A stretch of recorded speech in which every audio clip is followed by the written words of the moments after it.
Okay, so the first thing I'm going to do here, I'm going to make an animation with Photoshop, and I'm going to start very, very basic. You can do more complex than this, but I'm going to start at the very basic part of it.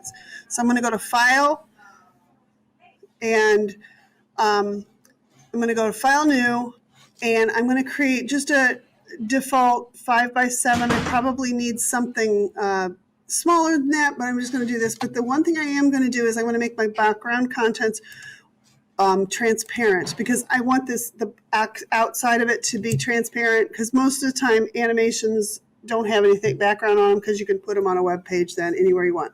Okay, so I'm going to go ahead and create this, and I get a blank document. Now, one of the things that I will need is I will need to have my timeline open. Okay, so I'm going to go to Window and Timeline, and I'll have this going here, and right here, you're going to see either create frame animation or create video animation. Video animation comes up as default, but I'm going to choose this and go to frame animation. So frame animation is the one you want. So first thing I'm going to do is I'm going to grab my shape tool, and I will reset this tool just so it goes to the default. Now, when I draw this shape tool, you'll notice that I am drawing this shape, and I have this smart object layer here, and I don't want that. And the other thing you'll see is right here it says shape. Okay, I don't want that. So make sure you're paying attention to me right now, okay, and not anything else. So I'm going to go to shape. So I'm going to undo that. I'm going to go here, and I'm going to switch to pixels. And when I draw this now, you can see I'm drawing the pixels. Notice too that I don't have that fill going in, because it's not making a fill. It's choosing my foreground color. So this is a 5-sided object, because 5 sides were up here. However, if you click on the options here in the settings, you have smooth corners, and you also have star, and you can choose the radius, how round your edges is. I'm going to actually choose star right here, and it says indents sides by 53%. I'm going to go ahead and let that go there. And stars draw from the center, so I'm going to go like this and draw. And now my 5-sided object is a star now. Instead of the points being out, they're in and tucked in. So I've got an orange star. I'm going to grab this layer, and I'm going to duplicate it. And I'm going to change the color. I'm going to use the paint bucket and fill this in. So I have a red one. So I'm going to put the red one down at the bottom, and then the orange one. I'm going to duplicate it again. And I'm going to change it to yellow and fill that in. So now I have a yellow layer. I can duplicate that one and fill it in with green. And duplicate this one.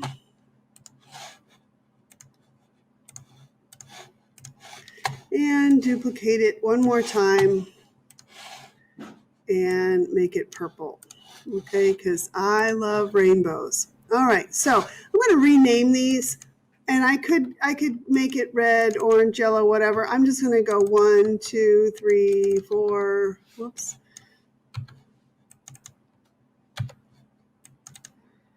And naming your layers is really going to come in handy, okay? So now I'm ready to make this animation. So I'm going to click on this create frame animation here, and it creates one little thing down here at the bottom.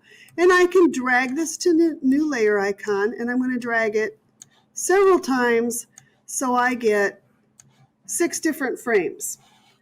On my first frame, I'm going to hide everything except layer 1.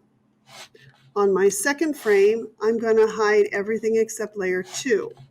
On my third one, only 3 is going to show. Fourth, only 4. Fifth, only 5 will show, and 6th will here. So if I go here and I click on the play now, you can see it's going to pulse back and forth, okay?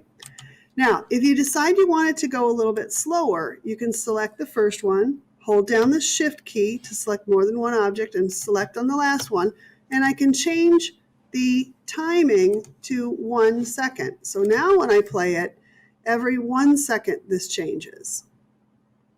Okay, so it's a little bit slow at this point. So sometimes you just kind of have to play and have to decide. You can also go to other and put it exactly as you want, but I think if I go a half a second, it's going to animate just the way I like it. Okay, so at this point then, I would probably want to trim it. Now, because every single one of my layers is the same size, I don't have to worry about it. But if you have your object changing sizes, you want to make sure that you resize the biggest, so that the biggest one fits.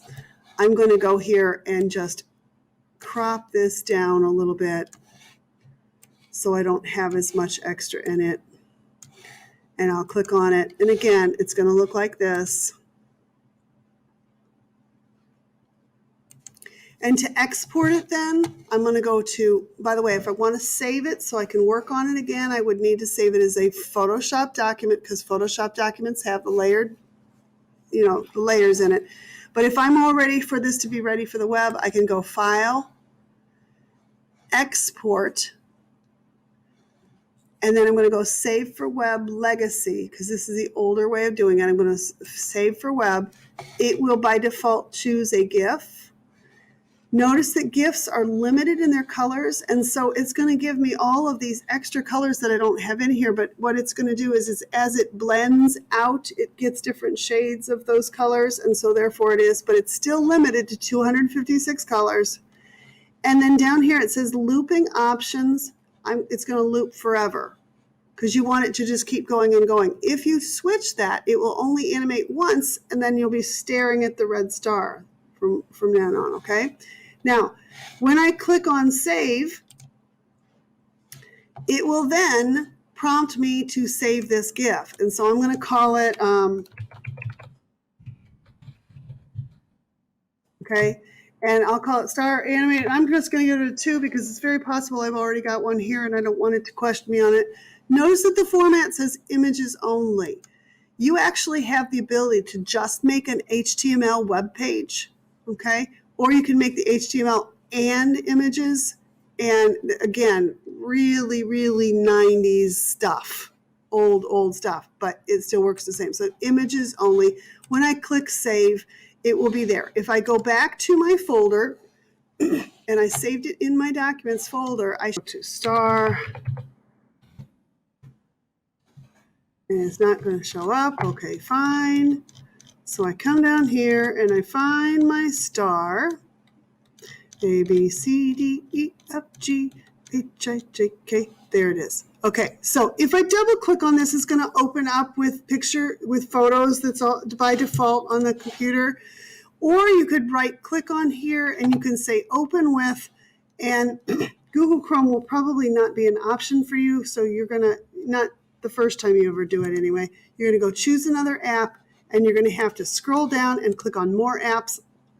And then you will have to look for the app on your PC, and it's always located in, Google Chrome is in local C, it'll be in your program files, and then in Google, and then Chrome, and then the application, and then it's chrome.exe, and once you have that, then it'll be in your list, but it looks here. Now, one of the things I want you to notice, do you see how there's a little white line all the way around the outside of that star?